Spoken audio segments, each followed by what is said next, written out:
Hello everybody. Today we will talk about Ireland in brief. Official name, Ireland. Form of government, constitutional democracy. Capital, Dublin. Population, 4,832,765. Money, Euro. Official languages, Irish, English. Area, 68,890 square kilometers. Major mountain ranges, Magilly Cuddies Reeks, Wicklow Mountains. Major rivers, Shannon, Liffey, Boyne, Moy, Barrow.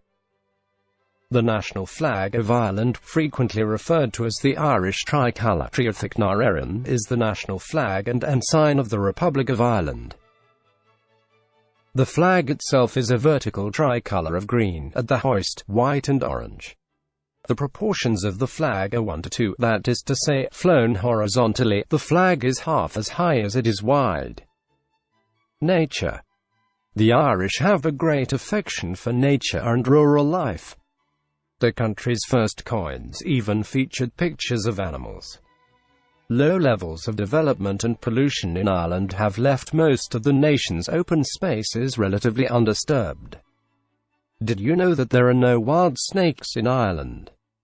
The sea has stopped many animals common on mainland Europe from reaching the island. There are also only 2 wild mouse species, 1 type of lizard, and just 3 kinds of amphibians. Irish wildlife is protected by government conservation programs. To preserve natural habitat, the government has established 6 national parks and hundreds of national heritage areas throughout the country. Geography. Ireland is an island nation on the westernmost edge of Europe. It is the continent's second largest island, after Great Britain. The Republic of Ireland occupies 80% of this land mass, while a large chunk of land in the north is part of the United Kingdom. Ireland is known for its wide expanses of lush, green fields. In fact, its nickname is the Emerald Isle. But there are also large areas of rugged, rocky landscape. About 15,000 years ago, Ireland was completely covered by thick glaciers. The movement of these giant sheets of ice stripped the soil, leaving huge tracts of flat, limestone pavement. The Midlands and west coast of Ireland are dotted with damp peat bogs, the soggy remains of dried-up ancient lakes left by the glaciers. Ireland's highlands rise mainly in the southwest, often ending at sheer cliffs that plunge thousands of feet into the Atlantic Ocean. People and culture. Ireland is a nation of storytellers. The tradition dates back to Celtic bards, who would record and recite the country's history. Many famed writers come from Ireland, including 4 winners of the Nobel Prize for Literature. The Irish also excel in music and sports. Government and economy. The government of Ireland consists of an elected parliament, which makes the laws, and a president, who is head of state.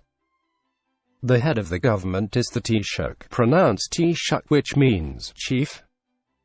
The Taoiseach is the leader of the political party with the most parliament members. For most of its history, Ireland's economy has been based on farming and agriculture. But since the late 1950s, government efforts to attract business have turned the country from one of Europe's poorest nations to its second wealthiest. The amazing turnaround earned Ireland the nickname Celtic Tiger. History. Archaeologists think the first people to settle in Ireland arrived around 6000 BC. By 3500 BC, settlers were using stone tools to clear farmlands. Around 700 BC, a diverse and technologically advanced culture from Central Europe called the Celts began to settle the island. They would thrive there for nearly 2,000 years. In the 9th century AD, Viking invaders began raids into Ireland. They established settlements that later became some of the country's main cities, including the capital, Dublin. The Vikings and Celts fought often for 200 years until a battle in 1014 united the country. Peace broke down quickly though, and Ireland was divided into many kingdoms. In 1170, Norman Vikings who had taken control of England invaded Ireland and made it an English territory. In the early 1600s, England's official religion became Protestant while most Irish remained Roman Catholic. This would create tensions that would eventually lead to revolution and Ireland's independence. By the 1820s, British laws unfair to Catholics had sparked a mass movement for Irish sovereignty. In 1829, many of those laws were overturned, but Ireland still wanted freedom. In 1922, after violent uprisings, the Irish Free State was created within the British Empire.